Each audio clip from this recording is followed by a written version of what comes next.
After an epic courtroom showdown, the judge heads back to his office only to find his colleague Judge G also disagrees with arresting Han Ruien. What a tragedy.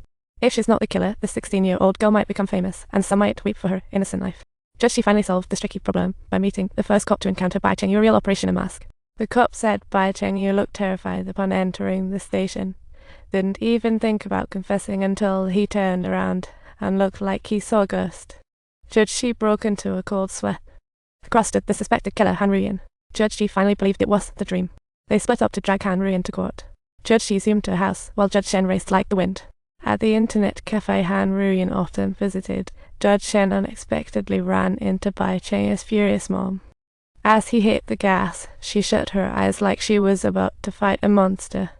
When found, Han Ruien was calm, like a cold superhero, saying nothing and bolting away.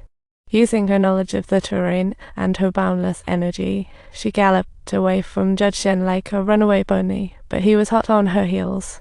She was cornered in an abandoned alley, lights flickering. It could become a legend any second.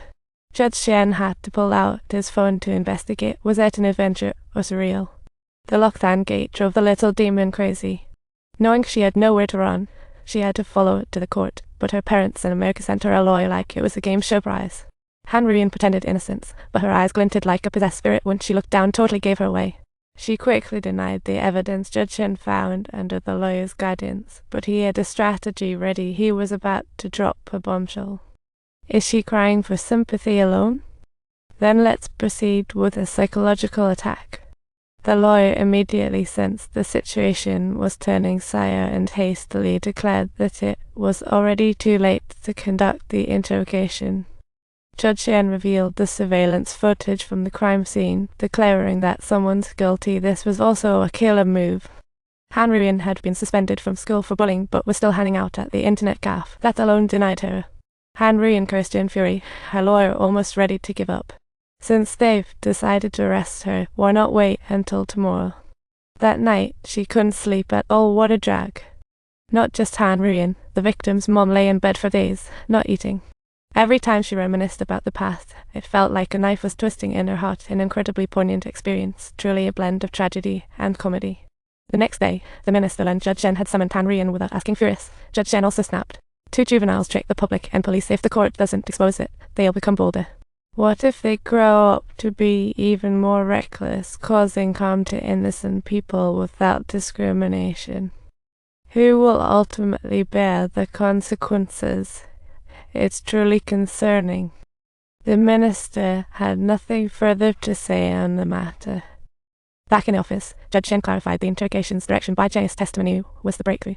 If Bai's mom knew there was an accomplice, she might convince Bai Chengyu to reveal the truth. Judge G dashed off to find her. At that moment, Bai's mom left the client's house, fearing the client seeing the judge. She was truly dedicated to her job. Once Judge G explained his purpose, Bai's mom instantly changed her tone and eagerly agreed. She urged Bai Chengyu to tell the truth, saying if he was just an accomplice or coerced, his punishment could be reduced.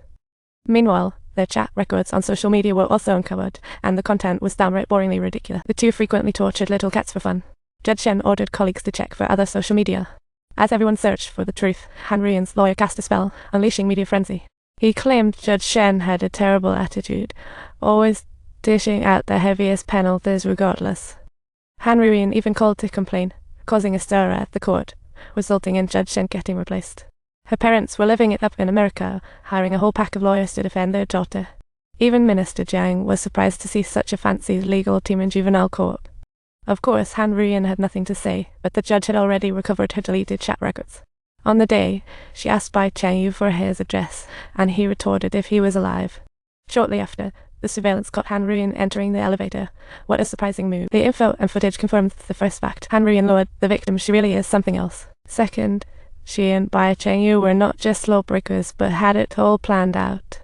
Such evidence didn't throw the legal team into disarray. Instead, they took an unexpected step by bringing in Han Ruien's attending psychiatrist to argue that she suffered from paranoid delusions. They even tried playing word games, asking the doctor if this was a reason for her crime. If you believe it, it could be true. They suddenly pulled out her medical history as a get-out-of-jail-free card. Judges were totally taken aback. Minister Jiang had no choice but to call for a one-eye recess, while Judge Shen devised a new plan. Since both suspects are children, slight provocation will make them expose each other. Truth will emerge. At the next hearing, Judge Shen waved the rope to bait Bai Chengyu, using his self-preservation instinct to make him narrate the crime. Bai Chengyu took the bait. When he entered, the victim was already dead. He was as nervous as if he was on a battlefield. Han Ruien calmly wiped off the fingerprints in the rope and said, in this way, their responsibilities could be jointly shifted onto others. Seeing this, the legal team quickly countered. Realizing Bai Chengyu was about to flip, Han Ruien was as anxious as a cat on a hot tin roof. Don't forget to subscribe to our channel, hit that like button, and we'll see you next time.